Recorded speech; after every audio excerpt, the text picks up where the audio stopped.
Good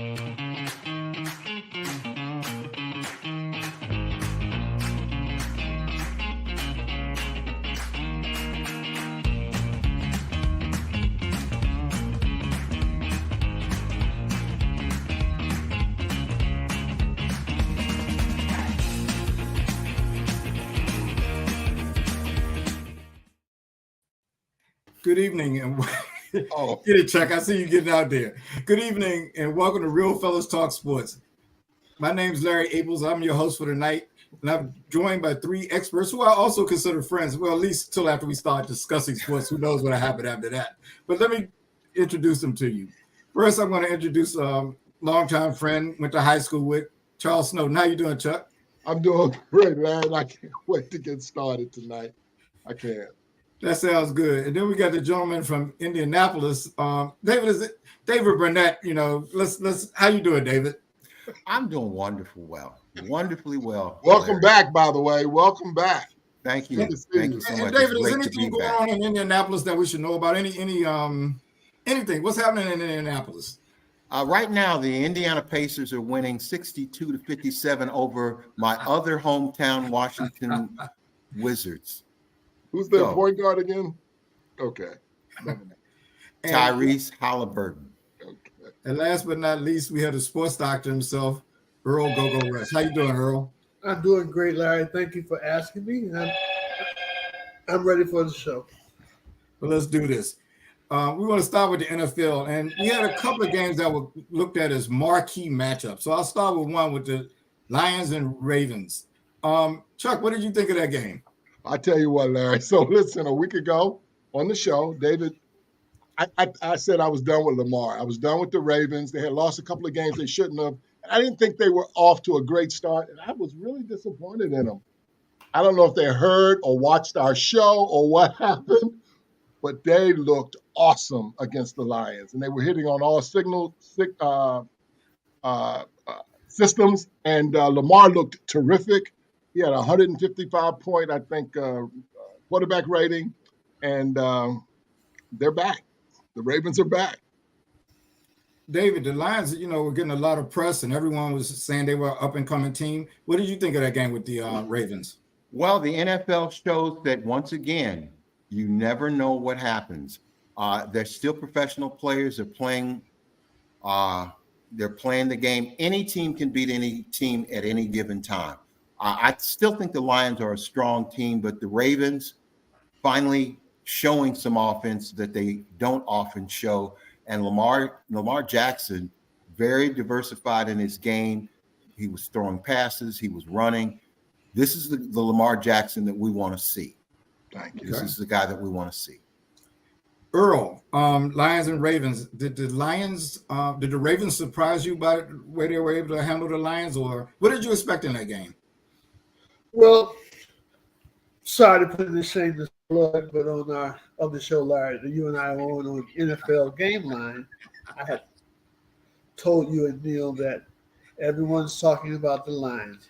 The Lions are the upcoming team, and I told you I follow trends. And for the last 30 years, the Lions been the Lions. I know eventually teams get better, but I haven't shown that they're like that yet. I predicted that the Lions were a bunch of fluff, and the sports doctor happened to be correct on that prediction. No, I'm well, can we just put something in perspective about the Lions? They have won one playoff game since 1957. One. I just wanted to throw that out there. But in all fairness, if both of y'all are talking trends, most of these guys weren't born in 1957, so I can't. But when the trends they are different for over 30 years, Larry. Most of them weren't even. A lot of them weren't even born 30 years ago. But everybody that they've had for the last 30. So what makes you think that they're gonna get anybody the next 2-3 years? I think this game was more about the Ravens finally playing up to par. I still think the Lions are a legit team. I really do. They're the only team that has beat the Chiefs this year. I just think they caught the Ravens on a day where the Ravens finally looked like the Ravens. And I'm talking about offensive, defensive, special teams, the whole thing. The defense was awesome that day.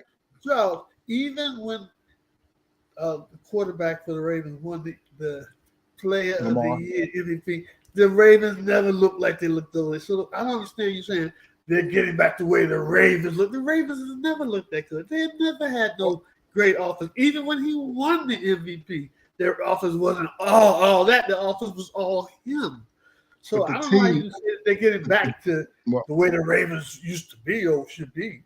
Well, the team was good. I mean, they went to the playoffs. They went to championship series. They've had a good run under Lamar. I mean, that doesn't address what we were talking about as far as the offense, Charles. No, but I know. But what I'm saying is I'm saying, for example, they lost a game against the Steelers 2 weeks ago that it was almost impossible for them to lose, and they lost it. And they also lost another game earlier this year against the Texans by 3, which they shouldn't have lost. And they just were fumbling the ball. Lamar wasn't looking good. He wasn't hitting his receivers. The receivers were dropping passes after passes. Well, that just didn't happen the other day. And we're going to talk about when we rank our teams at the end of this session, you'll see what I think about. Okay. Yeah, 38-6. They looked like they had it all going and they were clicking on all cylinders. Hey, David, what did you think about the Eagles and Dolphins game? Any surprises there? One of the, obviously the subplots was the battle of the quarterbacks, the former teammates, Tua and Jalen Hurts. That was the subplot that I was looking at.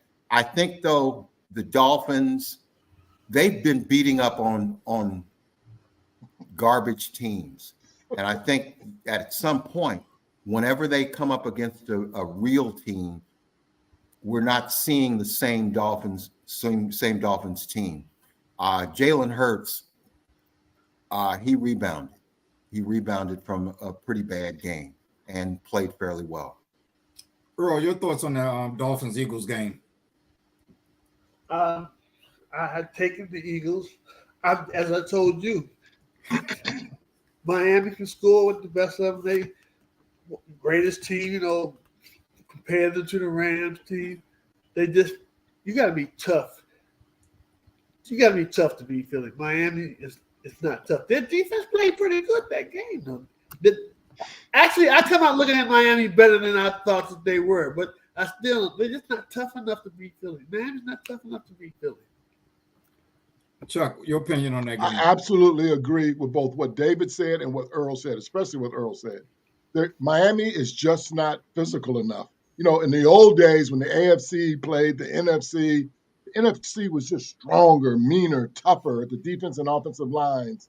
And I just think that's what the deal is now with Miami. Miami's got skilled players, but them big boys up front and that toughness that Philadelphia brings, I think that's the difference. And I think we've seen that twice, both in the Buffalo game in Miami and in this game against the Eagles. Do you think Waddle not playing had an impact, Chuck?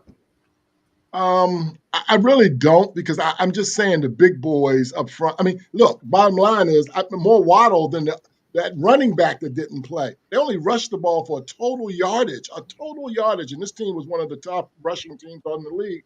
They had 45 yards rushing total for the game. They just couldn't. They just weren't physical enough against the Eagles, in my opinion. What do you think, David? Repeat the question. 49ers, Vikings. Eagles and Dolphins.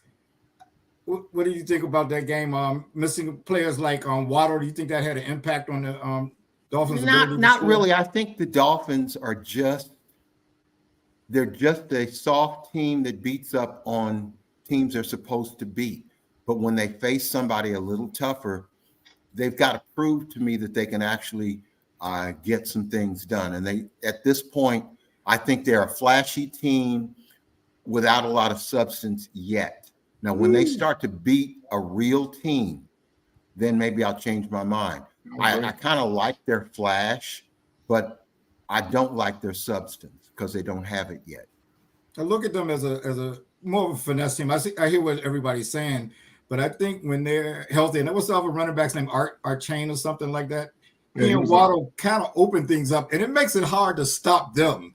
No matter how powerful you are, they are really fast. But Waddle being out, I thought it hurt a little bit because they couldn't clear out as much and throw underneath passes and run for 1,000 yards. but Philadelphia is tough. I can't. They beat who's on their schedule. I mean, that's the whole thing. These are all pros. That they beat. So let's go to the next game: the 49ers versus the Vikings. How many of you had Minnesota in this game? David, we'll start with you. Surprise? I never have Minnesota. Minnesota is one of the most disappointing teams year in and year out. They haven't been anything respectable since the fearsome foursome.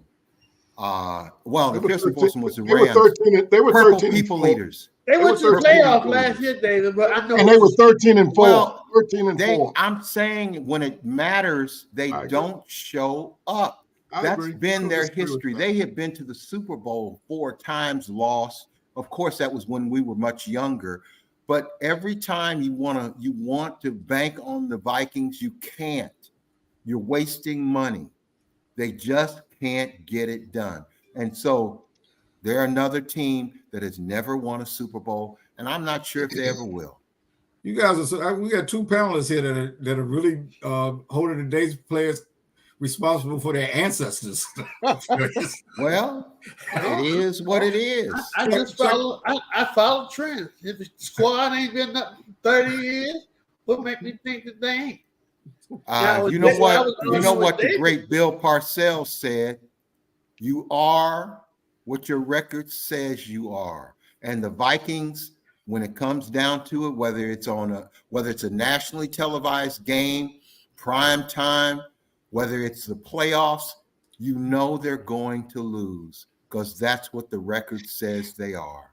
Okay, let me switch to the sports doctor. Last week, and I have to repeat this, he picked the Jets and the Browns to win last week over the Eagles and the 49ers. I was stunned. But sports doctor, I don't think you picked this one. You know, what did you think of this game right here? I'm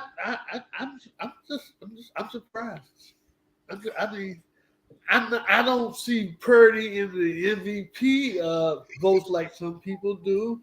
I think he's a good quarterback with a great team, but I would never thought for him to fold like he folded like that. And I don't know. It's 2 games. He has looked good. You know, he's only human. He's just starting to have an experience. You know, play 10 games in his life. So I'm not going to say he's a bum. No, the guy I think he's a very good quarterback. I don't even look at him as a game manager. I look at him as a good quarterback. He throws strikes. I was shocked by the performance by him. So, Chuck, let's switch to you as keeping along those same thoughts. Were the 49ers exposed? This is 2 weeks in a row that they've lost 2 close games. Granted, they were in both of them. Or was Purdy exposed, or did he just come back down to earth? What do you think? Well, I think there was a person on this panel who thought this guy, Brock Purdy, was the next coming of Joe Montana and said he wasn't he was Chuck, Mr. Hold on, I'll get to it. Let me stop you. That person's going to get a chance to comment, all right? Okay, well, I hope so. But I want you to go back. I wouldn't leave him out there like that. Hold on a minute. And that guy, Purdy, I think the last 2 weeks, although last week he did lead the drive, the guy missed the field goal, but this week he's the one that threw that interception at the end of the game. He had 1 touchdown, 2 interceptions against the Vikings. The Vikings didn't even have their best wide receiver either. I know Debo was missing for the 49ers, and I know Trent Williams was missing. But Brock, I mean, he's Kirk Cousins. He's not Joe Montana. Oh, that's what I've been saying. Well, wait a minute, because I feel like I'm being attacked. Like David, I want you. Brock Purdy, a couple of bad games, and let me give a shout out to my niece Lauren Lassiter. Thanks for chiming in. Hey, Lauren. Hey, Lauren, how you doing? How's it going? Faithful viewers.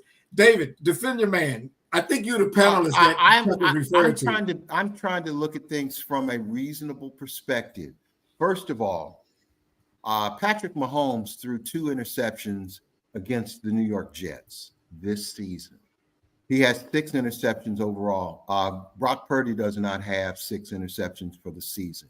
So the best quarterback in the NFL, nobody's going to argue whether Patrick Mahomes is not the best quarterback because he is. Exactly. But that the best quarterback has already thrown 6 interceptions. Brock Purdy is not. I'm not saying. And furthermore, Charles Snowden Jr. Don't change your tune now. I ain't changing my tune because I'm coming after you. Good. Let me say this. First of all, I never said Brock Purdy was the second coming of Joe Montana or anybody else. I just said he's a pretty darn good quarterback. Just like Earl said, he's had some rough games. Everybody does. Every quarterback, no matter who that quarterback is, goes through a rough patch. One of the great quarterbacks of all time, Peyton Manning, in his rookie season threw 27 interceptions. Okay? 27 interceptions. It happens. Yet Peyton Manning is one of the all-time greats. Things happen. And so Brock Purdy, to me, as Earl said, throws strikes. He's pretty effective. Now, for somebody who almost didn't even get drafted, Mr. Irrelevant, he's playing fairly well. Give him some credit. But I never said he was Joe Montana. Joe Montana is one of the great players of all time. Well, I know, but after that, Dave, but you did say that he should be in the MVP talk. What did I also say? I said at this point. That's exactly what I said. Don't. That's right. You did. That is what he said. That is what he said. Exactly what you said. Thank you. I said at that moment, because at that moment, if they were giving an MVP trophy at that moment, exactly, they would have. David, still talking about him now? Still talking about him now, David? At this point, he's had a couple of rough games. Things happen. I think he's still a pretty steady quarterback. And I think that's why Trey Lance will never be in the NFL. Do you think he should still be in the MVP talk? You think he should still be in the MVP talk right now? It depends on how he plays and how his team plays. Let's say San Francisco. Wait a minute. Let me answer. If San Francisco ends up 15-2, then yes, he will be in that conversation. Right now, San Francisco has lost 2 consecutive games, but if they win out, the quarterbacks always are overpraised and over decorated. Yes, he will be in the MVP discussion. Okay, let me. He was talking San about Francisco continues to win. We were talking this week. It's the season. Oh no, he's not. Okay, that's what I'm looking for. Okay, y'all, we're gonna keep with our agenda and move on. David, see, you tried it already. See, I saw that right now. Slick move right there. Just real quickly, focus on defensive players for a second. That's something we don't talk about a lot. And I thought of a few: Michael Parsons, Myles Garrett, Aaron Donaldson, Chris Jones, Nick Bosa. To me, it seems like the defense is finally catching up with the offense. All the offensive changes over the few years. And even some of our favorite quarterbacks are having bad games someday. Right now, defensively, is it anybody I mentioned or anybody else that comes to mind? And David, we'll start with you. Who's been impressive to you? Myles Garrett. Myles Garrett for the Cleveland hapless Browns. That dude played one of the great games I've ever seen. What he did against the Indianapolis Colts last Sunday was fantastic. He was everything and everywhere on that field, blocking kicks, making big tackles for losses. He was incredible. It was an incredible performance, and he's worth every bit of that 25-26 million a year that he gets. Chuck, anybody stepped out to you? I agree with David. Myles has been absolutely unbelievable. In that game that David is talking about, he had 2 sacks. He blocked the field goal. He knocked down a pass. He was just a terror. But you're right. You mentioned some other guys. I would throw in T.J. Watt. I'd throw in Fred Warner. I'd throw in Fred Warner, the linebacker from the 49ers. And again, Micah Parsons, and I'm not a Cowboy guy, but there are times when Micah Parsons does look extremely special as well. He won a game for them the other day when they just actually couldn't block him on those last 2 plays. Absolutely. And he sacked the Chargers quarterback. Anybody stands out to you, Earl? I like Fred Warner, and of course the gentleman David was talking about, Myles Garrett. Myles Garrett has been playing incredible, and Fred Warner for the San Francisco 49ers has been playing very well. Very well. So all those are great players. As far as Mike Parsons, he's disappeared a couple of games. Now he's awesome. Now I'm not gonna sit there and tell you this guy's not good. I tell you that, no sense in even talking to me. He's one of the best in the game, but he has disappeared several times, and he's talked too much smack to be inconsistent. I don't know. I don't know about it. Earl has called me. I'd like to have him on my team, of course, but he's just been inconsistent for me. That's all. Earl has called me 2 or 3 Sundays asking me is Michael Parsons playing when the Cowboys game was televised here. Even against the Chargers that 1 week, he didn't do anything that whole game until those last 2 plays at the end of the game, and he delivered. That was one of the games Earl called me on, as a matter of fact. But he must have heard us talking, so Earl, he had to show up. So before we leave the NFL, I want you guys to rank your top 5 NFL teams as of today. Chuck, we'll start with you. Chiefs, Eagles, Ravens, 49ers, Dolphins. Chiefs, Eagles, Ravens, 49ers, Dolphins. Who do you have, David? I like Chiefs, obviously. Eagles, and those are the 2 teams that should meet in the Super Bowl. After that, I think it's a toss-up. It's hard. It's hard for me to see whether Miami can be in the top 5. I just can't put them there. Can't put Buffalo there. At this point, it's hard. And I did not, like I would normally do, get a chance to write down my top 5 teams. But I'm just going to stick with Philadelphia. I know you like the 49ers. Well, the 49ers have kind of let me down a little bit. But if there's a surprise team, it's the team I used to be my number 1 team, and that's Seattle Seahawks. I think people are sleeping on them, and they, Pete Carroll, something about old Pete, all that smacking his gum and all of that stuff. I think we can look at Pete Carroll and the Seattle Seahawks as a possible surprise team, and they could enter the top 5 within a couple of weeks. Okay, I think that would be quite a surprise. We'll keep our eyes open for that. Earl, what are your top 5 teams? I'm going with Kansas City Chiefs, the Philadelphia Eagles, Miami. I only have top 3. Everybody else, I don't even consider to be in the top 5. So those are my 3. So I'll tell y'all what they are. Those are all good lists. I appreciate all that. I'm going to go with the Eagles number 1, Chiefs number 2, 49ers number 3. I still think they're right up there, and I think they could beat either the Eagles or the Chiefs. Then I have the Ravens as number 4 and Dolphins as number 5. Yeah. Okay. NCAA football. Here we go. Can I commandeer the show real quick? I want to ask a question to this panel. I find interesting, and we talk about the Chiefs all the time, but I don't know if top to bottom the Chiefs are that strong. I think Mahomes is unbelievable. But I'm wondering about this question, and I'd like to hear what you guys think. Is Travis Kelce the greatest tight end in the history of the National Football League?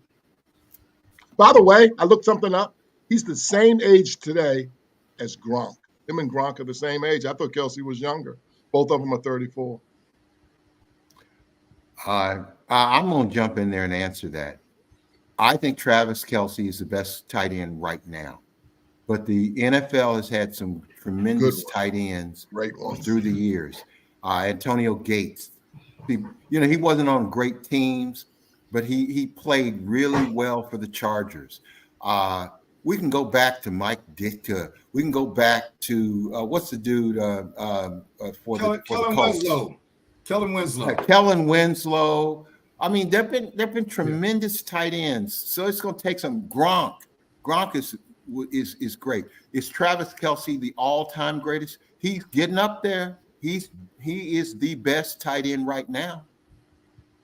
He's one of them. But we're going to stick with our schedule here because you guys are okay. All right. Slow. This segment ran a little long. Can I ask something about the tight ends? Go ahead. As Dave said, he's the greatest now. He wasn't better than Gronk. Yeah, he hasn't proved he's better than Gronk yet. He's not better than the boy for Denver, Shannon Sharp. Oh, Shannon He's not Sharp better is than another good one. Shannon Sharp. Now, he's definitely not one of the guys who used to play for San Diego, Winslow. That's a joke to even bring that up like that right now. Anyway, I just want to. And there was another guy. I think we all agree he's the best now, though. I mean, I think we can get into him. And there's another guy we forgot about. Before we conclude that thought, the tight end position has become extremely much more valuable than it's ever been, and yet, like running backs, tight ends are grossly underpaid. Travis Kelce, whether he's the all-time greatest tight end, or the best tight end of the moment, he's the second best player without question on the Kansas City Chiefs.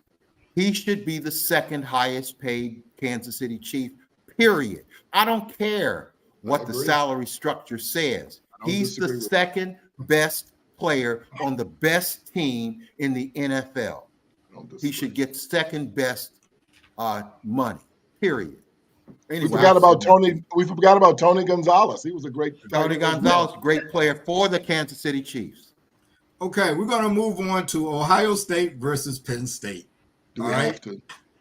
What, Chuck, you have some thoughts on that game that fulfill your expectations? Listen, James Franklin really, I mean, I support, I do support black coaches in college football because there's not enough of them, to be honest with you. And I know he started here at the University of Maryland as an assistant. But I watched that game against Ohio State, and I've watched other games that Penn State plays in against good teams. And that might have been the ugliest thing I've ever seen. I mean, they were horrible. They were 0 for 16 on third down. They had 40 yards rushing, 160 yards pass. They were horrible. And sure, they can bully Indiana and they can bully Northwestern, but every time they got to play a decent team, I don't see it. I just don't see it. So I thought that was and Ohio State didn't look great, but Penn State was just awful. Earl, your thoughts on that game? Well, after about 3 quarters and maybe going into the 4th quarter, I got a chance to practice on some old tap moves because I just couldn't watch it. I just couldn't take it anymore. I went down to my studio, started tap dancing. I knew better because I know the Big Ten is very boring anyway. But it was a horrible game. I thought that Penn State would win because I don't like Ohio State's quarterback, but Penn State, they don't have a quarterback either. It was just it's a horrible game. Let's move on. David, your thoughts on that? Well, let me just say this about Penn State. Penn State is a perennial winning college program, but they are a 10-3 college program. They're going to win about 10 games every season. James Franklin is so unimaginative as an offensive, wherever he fits in terms of his expertise. The teams that he leads are as boring as the uniforms that the Penn State Nittany Lions wear. You can always count if they play Ohio State. You can take it to the bank that they will lose to Ohio State. James Franklin, I think, is 1-9 against Ohio State. You knew he was going to lose. He has an unimaginative offense. Penn State is boring, but they're 10-3. They win just enough to satisfy the 107,000 fans in Beaver Stadium. That's what they are. That was hard to watch. I agree. It was. And I'm a Big Ten guy, and I like to support the Big Ten, but I agree with you, Larry. A meaningless touchdown with 29 seconds left made the score look a little more respectable. The difference in that game was Marvin Harrison Jr., the fact that Ohio State had him as a receiver, he really was the difference of the two teams because I thought Ohio State was bad too, but he was good. He was special. I agree. He might be the difference almost every game they play. Well, can I say this? You mentioned Marvin Harrison Jr. He should be in the lead for Heisman Trophy right now, in my opinion. He should definitely be getting some consideration, no doubt about it. Of course, we know what's going to happen. Some quarterback somewhere is going to win the Heisman Trophy. Blah blah blah blah blah. Some quarterbacks Greatest is probably football more player in America. deserving Whatever. than Maserati Marvin will probably win it. Yeah. I like that, Earl. Okay. Gus, your boy David, your boy Gus Johnson coined the phrase that Earl just said during the game. He called him Maserati Marvin. I thought it was cool. Well, my man Gus might just help him win the Heisman Trophy. I'd love to see Marvin Harrison. He was the best player in college football last season. Well, it was another matchup between top-ranked college teams, and it was actually a good game, Utah and USC. Ooh. Chuck, you know anything about that game? Here's what I know, and I don't know what's going on with Caleb because I do like him a lot, but he had 0 touchdowns in that game. He didn't throw an interception. They lost by 2. We know their defense stinks, but he's not really like he was earlier in the year in some parts of last year after that debacle against Notre Dame. Again, for him to throw no touchdowns, that's not good. I mean, they scored. And Utah's a good team. By the way, Utah's a good team. They scored 32 points, though. I mean, it's not that like he did throw a few completed. Earl said on this show weeks ago that team has to score 40 to win because their defense can't stop nobody. I think that neighborhood team. What do you think about that game, Earl? I thought it was an entertaining game, but USC, their defense is just horrible. I feel bad for Caleb playing for a team with a defense like that. He played with a team that had a halfway good defense. He would have 2 losses on his record right now. I thought it was an entertaining game. I think USC defense sucks. I'm not going to get on that coach like David. Or David act like the guy owes him some money or something. I'm getting ready to draw David in there. And I'm going to point out that USC went ahead with 1:46 left to play in the game, and all their defense had to do was, stop Utah. What happened, David? All I know is that USC and the head coach, and I can't even remember his name. Lincoln Riley. Lincoln Riley. The most overrated head coach in college football, everybody wants him. He can't coach a defense to save his damn life. He was horrifically bad as a head coach at Oklahoma with his defense. Oklahoma, we as 4 of us could have scored against Oklahoma. The 4 of us, age 60 and above, could score against USC. He's horrible.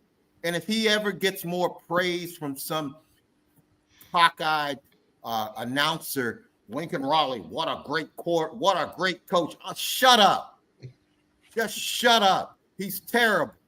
Anyway, tell us how you really feel about that. Right. Don't hold back, David. Don't hold back. Okay. Last thing on NCAA. By the way, something's wrong with him. He's missed the last 3 practices for USC, and they say he might miss the game this weekend. He's got some illness, and they're trying to elevate. Here's a name, Cliff Kingsbury, to be the head coach for this weekend. I know. They don't really care about defense out there at Southern Cal, for real. But anyway, something's wrong with him. While we're talking about college football, things have seemed to have balanced out with the leagues. I think the conventional wisdom has always been the SEC is so superior. I don't even know if it's true, but it seems to have been the conventional wisdom. Right now, Earl, which conference do you think is the best out of the Power 5? I don't know what they call it these days, the Pac-10 and the Pac-12. Pac-12. Whichever one it is, that's the strongest without a doubt. It's not even close to any other conference. Chuck, what do you think? I agree with my friend, the sports doctor. He nailed it. I think they've got maybe 6 teams, 5 or 6 teams in the top 25. They do. They have 6 in the top 25. Yeah. That's the basis of both of you look at that. David, which conference do you think is in theory, it would be the Pac-12, well, the soon-to-be defunct Pac-12. They have a strong team in Oregon. They have a strong team in Washington, a strong team with Utah, and a fake team with USC. USC with a lot of offensive stats. Yeah. I think on paper they're the best team on best Power 5 conference on paper right now. Yeah, top to bottom, right? Yeah, it depends on how you look at it. They do have 6 teams in the top 25, but if you look at what conference has the most teams in the top 10, you gonna tell us who it is? Again, say it loud, Larry, for the people in the back. Say it loud, Larry, for the people in the back. Team with the most teams in the top 10. Well, Chuck, it's good news and bad news. They have 3 teams in the top 10, so they have the most in the top 10. They also only had 3 teams in the top 25. That's some bad news. Oh, Big God, 10. Who are the 3 teams? Who are the 3 teams in the top 10? Besides Michigan, number 2 is Ohio Michigan. State, Michigan, Number 3 and is Penn Ohio State. State. Number 10 is Penn State.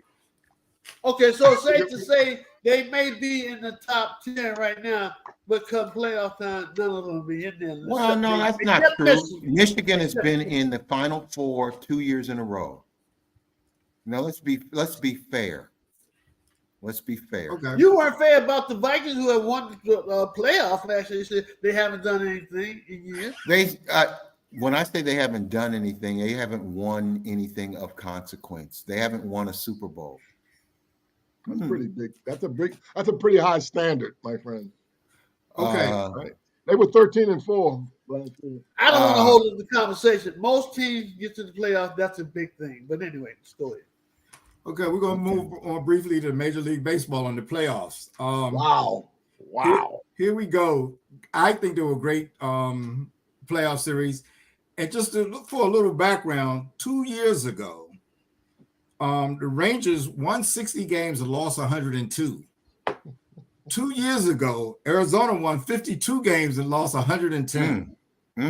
They're in the World Series. Chuck, Astros, Rangers, your thoughts on that? Unbelievable. So we had 2 Game 7s, right? And I had focused on the Astros last year in the playoffs, and I really liked them a lot. And I got hooked up. Now we playoff time, I was on them again, and I didn't know much about those Rangers. Those Rangers had that kid Garcia, I think his name is, who had like 5 home runs in 4 straight days or something. And they can mash that ball, man. And it was a good series, great baseball. Too bad I don't know if people 2 Game 7s. I still don't know if there was a lot of buzz. You know what I'm saying? Like, you would think more people back in our earlier days, we would have been talking about that. But are they really talking about it now? I don't know. It seems like football dominates everything. David, your impact, any idea on the 2 series? To be honest with you, I didn't focus on baseball, but I always cheer for Dusty Baker. And I'm disappointed that Houston and Dusty Baker did not get another chance to defend their World Series championship. And to lose at home in Game 7, to lose every single home game. Right. It's weird. It's weird. I mean, each team won on the opponent's stadium. The Nationals did that the year we won. So baseball's so unpredictable, and it's about pitchers being on. Will I watch the World Series? No. Will I watch it because I'm a member of this esteemed panel? Yeah. Okay. Look, Earl, what did you think of it?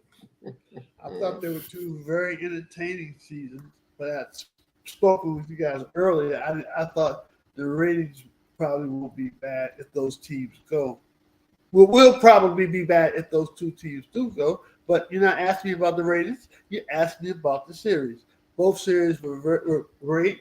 I was surprised that Arizona could come back and go into Philly and do what they did. That was the biggest surprise to me, the whole between the 2 series. That's amazing. That is not an easy thing to do, to go into Philly and take Game 6 and Game 7. So, but I thought both of them were great. I usually do not like to go against my brothers from another, but as you know, I got a thing against Dusty Baker. I was glad that the Astros lost. So it was great 2 series for me. It was really incredible because we had the show last week. Texas was up 2-0, and Philly. Philly was up 2-0. And my whole thing is, when you're down 2-0, you got to win 4 out of 5. Nowhere in the world that I think Arizona could beat Philadelphia 4 out of 5, and they did it. And especially winning the last 2 games in Philadelphia. I mean, it was incredible. You know, it's let interesting. Me ask you this. Let me ask you this real quickly. Where the heck was Bryce Harper when it mattered? 0 for 4 yesterday. They had another guy in the lineup. When it He mattered? had some good games. He did. But when it mattered, Game 7, you got to be on. Well, nobody hits every day. I mean, he and Schwarber were smashing. They had a lead in Game 4 when they were up like 6-2, and they lost that game, and that really cost them the series. They could have been up 3 games to 1, and they were pretty much home free, but they lost that game. Well, can I make this analogy comparison? Bryce Harper, best player on the Philadelphia Phillies, arguably best player in the National League. Bless you. He's Brock Purdy. He didn't have a good game. Okay. Yeah, you gotta watch more baseball. You gotta watch more baseball. Garcia. Hey, Larry, I want to make a comment. So this guy Castellano, he was hot as a firecracker. I mean, he was the darling of Philadelphia, almost the face of Philadelphia through some of those playoff games. And then about 2 or 3 games ago, he just went his back. I think he went 0 for 22 or 23 with 11 strikeouts. He just went cold. He went absolutely cold. And along with the rest of the back, because Turner and Harper both went 0 for 4 yesterday. But in the Houston series, Alvarez, he still smashed the hell out of the ball. It's just that other guys didn't join. And Altuve hit one out at the end of it. Oh my God, that was a big one too. That was a big shot. That was the one that Dusty got thrown out of that game. But the guy that you mentioned, Adonis Garcia, he hit 5 home runs. He had 15 RBIs. That's a record. That's the most ever in any 7-game series. 15 RBIs. And David, you're talking about rising for the moment. He got 4 hits the last game and knocked in 5 runs. I know he hit a grand slam the day before. He did. I mean, he got hot at the right time. And he's the type of guy you want entertainment. He likes to look at the ball when he hits it. The other team wants to knock him down, and he'll still hit him. And hit it out again. Very entertaining. Yeah. The kid that got the MVP, Marta, in the I had never even heard of that. I hadn't even heard of that. Arizona. I had never even heard of that guy. He had a good series. Yeah. Arizona. Okay, real quick, who's going to win it all? Chuck, we'll start with you. Arizona or Texas? Well, since we're all have ties to the Washington, D.C. area, and the Texas Rangers moved from Washington to Texas. Oh, that's going to factor in who's going to win, huh? I'm pulling. You asked me who did I think was going to win. I'm pulling for the Texas Rangers. I got you. Okay. Earl, who's no, he didn't ask you who you pulling for. He asked you who you thought was going to win. The Texas Rangers. Okay. What did it say, right, Chuck? Who you have, Earl? I probably would go with the Texas Rangers. No, I take that back. Arizona's got a great bullpen. I'm going with Arizona. Sports doctor has spoken. David, Texas or Arizona? I'm throwing an imaginary quarter up in the air. Heads is the Rangers. Tails is the Diamondbacks. The Tails came up. Diamondbacks win. All right, I'm gonna go with Chuck. I'm gonna take Texas in this. I think they'll do it. All right, NBA actions, fantastic. Started last night. First game was the Nuggets and the Lakers. The Nuggets won 119 and 107. Chuck, did you get a chance to check out any of that game? I watched every minute of it. What are your thoughts on it? So here's the thing. Of course, the obvious one was Anthony Davis didn't show up in the second half. And I will give David some credit. His guy, Joker, he's the best player in basketball. He was unbelievable last night. But AD didn't show up. But what really bothered me the most is that the Lakers, the shooters, they just didn't hit shots. Vincent didn't hit shots. He had poor percentages. Reeves missed a lot of shots. Only person that knocked out now a couple of shots was that Torian Prince, who's a new addition to that team. I like that team, the Lakers team. Our guy D'Angelo Russell didn't give us anything. I like the Lakers team top to bottom. Chuck, did LeBron James hit any shots? I think he hit a few shots. Yeah, he was 11 for 15. I didn't hear you mention it. You was mentioning. Well, I'm talking about the shot. Well, I mean, LeBron is LeBron. He's going to be consistent and do what he does. He only played 29 minutes. It's the other guy. The shooting was just a little. I got you. They would cut it to 3 or 5, and they would miss 1 or 2 shots. Denver would go back and hit a couple buckets, and it's up to 11. I was just a little befuddled because you didn't mention his name, so I had to, Yeah. Okay. David, it's 21st season. It's 21st season. Sorry, I got him started, folks. David, what did you think of that game? Any thoughts on that? Let me just say this: Denver is much better than the Lakers. No, I'm talking. Okay. Denver is much better than the Lakers. Period. And they are the defending NBA champions, and they showed it. They on national TV. They came out. Joker was the Joker again. Anthony Davis was Anthony Davis again. And you don't want him to be Anthony Davis because he's a fraud. He's not Halliburton, but don't get me wrong. Don't you? By the way, you talking about Halliburton.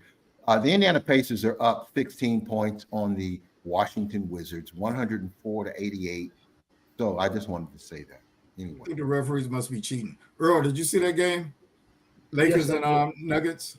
I did, yes. Any thoughts on it? Any thoughts on it? My thoughts are, before they made the acquisitions they made at the end of the year and made a strong comeback and finally got a halfway decent team, I was telling you guys, I just don't think Darvin Ham is a good coach. With all that talent he has on the team, there's no way in the world they should come out looking like that. There's no way. They got destroyed. Denver destroyed them last year, 4-0. And all summer long, they talk about, oh, we ready, we can't wait to play. And then you come out like that? Some of that has to do with the coach. I just don't think that Darvin Ham is a good coach. That's what I think the Lakers' problem is. Of course, they need perimeter shooters because they can't hit the side of a barn. But I hear you, Earl. I think that one of his problems is the coach. That's just my opinion. Okay. At some point, I don't care how great LeBron James is. He's one of the all-time great players, but he's 38 years old with 21 seasons in the league.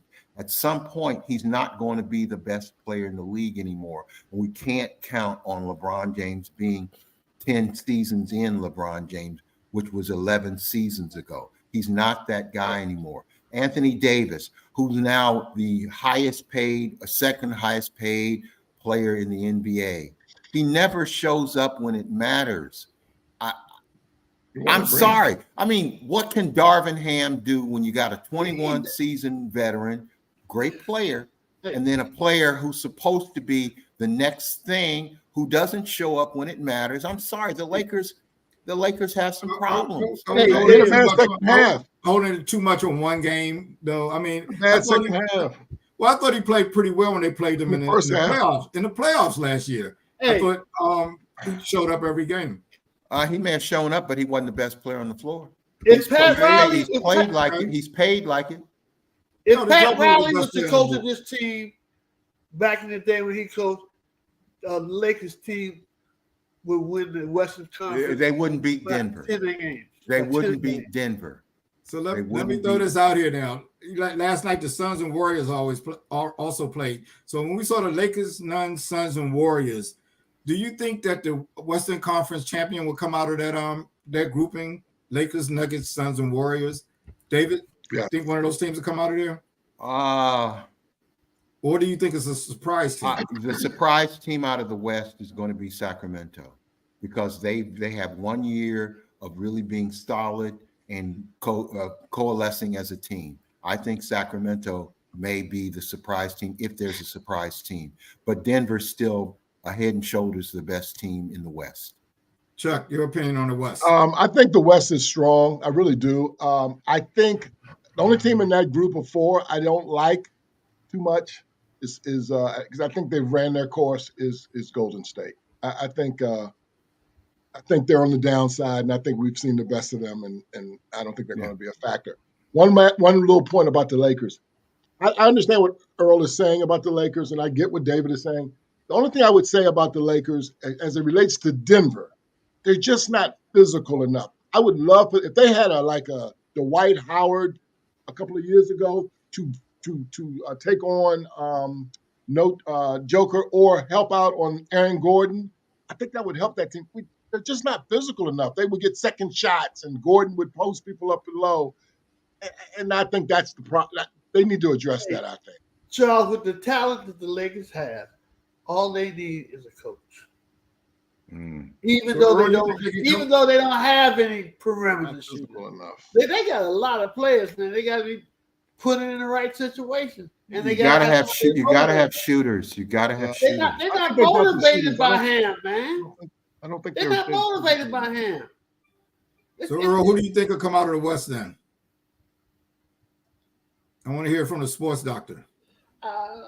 I can't tell you right now, but it won't be Sacramento. I don't know why David thinks they're a surprise team. I said there's a surprise team. Did they get a big man over the summer I don't know about?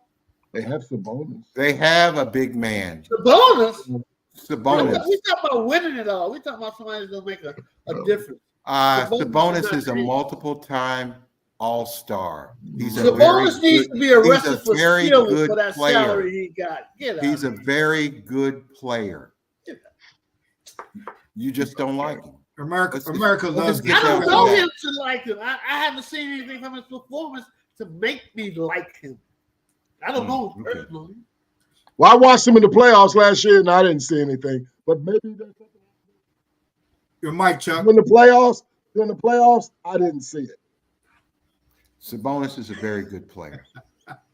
Hey, Chuck, who's coming out of the East? I think the Bucks and the Celtics have made some dramatic moves over the summer. Do you think that one of those two teams will win, or do you think it's a third team? I think it's a two. I think it's a two. I know that's disrespectful to Miami because God knows they prove me wrong every year. But I think they're a two-man race. It's Boston and Milwaukee, and I'll use that coin that David just flipped to determine which of those two I think will come out the East.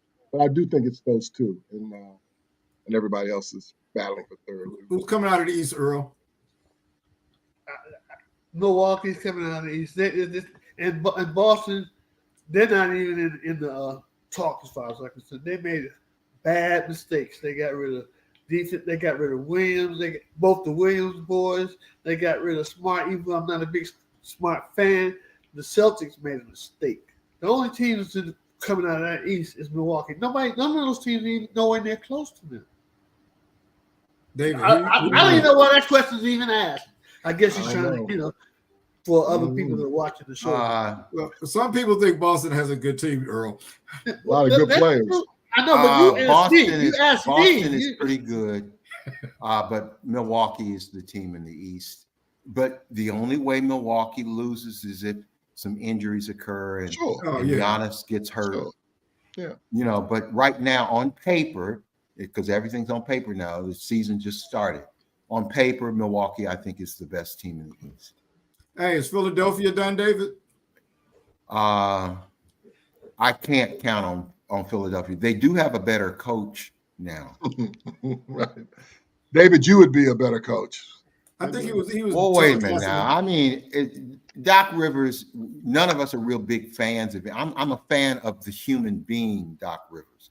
I'm not a fan of the coach, Doc Rivers. Earl, is Philadelphia done? Do they have a shot at it this year? Let me check to see if I have an extra fork to give you. You ready to stick it in them, huh? They're done. Okay. Chuck, any chance Philadelphia can come through? No. But again, a question to the panel: what is up with Harden? I mean, is there a? He's a if you were owner of a team, would you bring him on your team? No. That's why they told him don't come into the locker room. They're not putting up with his trash anymore. You just go somewhere, man. Don't come in here. Nobody's putting up for that, Charles. He's a joke. I'm with you, Earl, but He's a joke. He's What a do you want joke. to do? You just want to say, Look go at home, we're money. just going to pay you and just leave the money just like that when they can find That's some what they did. sucker. That's what they did to John Wall. They did that to John Wall in Houston. They couldn't find nobody that wanted. John Wall was crazy. Harden did lead the league in assists last year. I mean, so maybe they're expecting. Well, I mean, but he should stick with the team that he led the league in assist with. But he's a self-centered jerk. Well, they need that. He may be a self-centered jerk. What needs to be addressed is the reason why he called the general manager, who's been his boy for the last 10 years. He needs to find out why don't we look at it this? I think it's easy to blame Daryl Morey, the general manager of the 76ers. Look at Harden's record. Look at his record. He goes from team to team to team and finds a problem. He left the Nets. Some people don't want to play on losing teams, David. No, first of all, the Nets were not losing. James Harden, there's something wrong. And then furthermore, whatever team he's on, he's 14, 15, 16, 17 years in the league. Every time he's in the playoffs, has he ever delivered in the playoffs? Ever? He's left-handed, man. What do you want? He's left-handed. What's that got to do with anything? They're inconsistent. Earl has a theory about lefties. Hey, look, consistently inconsistent. The real strange thing about him, he's arguing with Morey about the money, but he's the one that actually opted into the contract. He could have just been a free agent and see if anybody would have paid him, and I doubt if anybody would. So he knew nobody would pay him. That's why he opted to that guaranteed money. So he doesn't need to be fighting with Morey. I mean, he could have left. So look, we're going to wrap the NBA up with, and I can't stop the NBA without bringing up Victor Wembanyama. Chuck, how good is he? He's very, very, very, very good. He because of his length and skill set, I think I can't wait to watch him and see him grow over time. He's special. He's very special. What position does he play? That's a good question. I think he's a wing. Well, he's positionless. He can play anywhere he wants to play. He could be the defensive player of the year and rookie of the year. You know what I'm saying? Because his size. He could beat you on. You could beat him. He could check you on the wing. You could beat him to the bucket, and his long arms can still block his shot. He's a freak. David, how good is he, and what position does he play? He's a center. The center position has been transformed, so he's a center. He's not a forward, and he shouldn't play so-called forward. But the whole, positionless is probably accurate. Let me just say this. He will totally transform the San Antonio Spurs. Transformative players do that. Kareem Abdul-Jabbar, known as Lou Alcindor when he came to the Milwaukee Bucks, immediately transformed the Bucks. Immediately they won 30 extra games. Same thing happened when David Robinson went to the Spurs, when Tim Duncan went to the Spurs. Great players transformed. LeBron James went to Cleveland. And LeBron James going to Cleveland. Victor Wembanyama will make San Antonio relevant again immediately. Earl, how good is Victor, and what position does he play? First of all, he's a small forward. He's not, in my opinion, he's a small forward. He's not a center or he's not a guard. He has those skills, but small forward to answer your question. I think he's a very good player. I don't think that, of course, he's going to transfer San Antonio. I just disagree with David when David claims that they will go to the playoffs this year. That's not going to happen. That's not going to happen. But he's very, very good. Let's just put some money on that, or dinner or something, because San Antonio will be in the playoffs. I guarantee it. By the way, before we leave the NBA, remember there is an in-season tournament that's built within the confines of the regular season. Initially the thought was that tournament was extra, but it has been built into the actual season, and those games count as regular season games. But there will be a tournament winner in the winter, which is kind of creative. I kind of like that. it's similar to what soccer teams do over in Europe and what a lot of other levels of basketball do. You know, you have your Christmas tournaments and stuff like that. Mhm. The way they worked into the schedule, only the two teams that play for the championship for the NBA Cup or the Commissioner's Cup, those will be the only ones that actually play an extra game during the regular season, 3 games. But, And by the way, that championship game will be in Las Vegas, which is fast becoming the new sports capital of America. It's taking the place of Indianapolis. Yeah, I think it's got to be. You know. Look, I'm fair.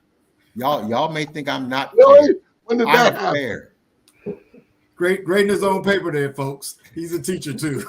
So look, final thoughts, anyone? Yes. David, do you have any final thoughts? I do. And we've already mentioned this guy, the clown known as James Harden. He's a buffoon. He's a fool.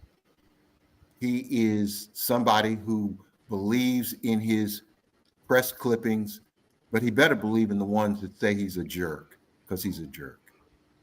That's all I got. Take it he's not one of your favorite people. No, he's not. Earl. This is not on your fantasy team. My closing remarks is this industry is the number one sports industry, the number one sports in America. Anyway, I know soccer is the biggest, but in America, the NFL is the number one sport that's making most of the money. They're making billions. I believe that the season ticket holders are spending too much money. I believe the people who use their time to get entertained are spending too much money with these ragtag referees. It's ridiculous. I mean, the calls are just ridiculous. And they have, what is all the video cameras and stuff on the replay, and you still cannot get it right? The NFL has a serious referee problem. They really do. Any particular calls that you're referring to? They had 2 pass interference calls the other day when the guy threw the ball at least 20 yards in the air. No way anybody can catch it. Win by Yao, or whatever. With a trampoline. Cleveland and Indianapolis game. It's ridiculous. Yeah. Indianapolis got robbed. Yeah, it always seems like the most sorry teams get the worst call. I don't understand. Correlation. It's just crazy. I want to back a comment that Earl just made. I meant to make that comment in the Eagles-Miami game. Miami had 10 penalties called against them. Philadelphia had 0. Maybe it's just a coincidence. Maybe Philadelphia doesn't make mistakes. Anyway, I have a closing. This is a friend of mine from Jersey City, Ray. What's up, Ray? Earl, he's the one I told you that likes to tune in to hear you, even though his nephew and I are on there. Yeah, I just saw these comments.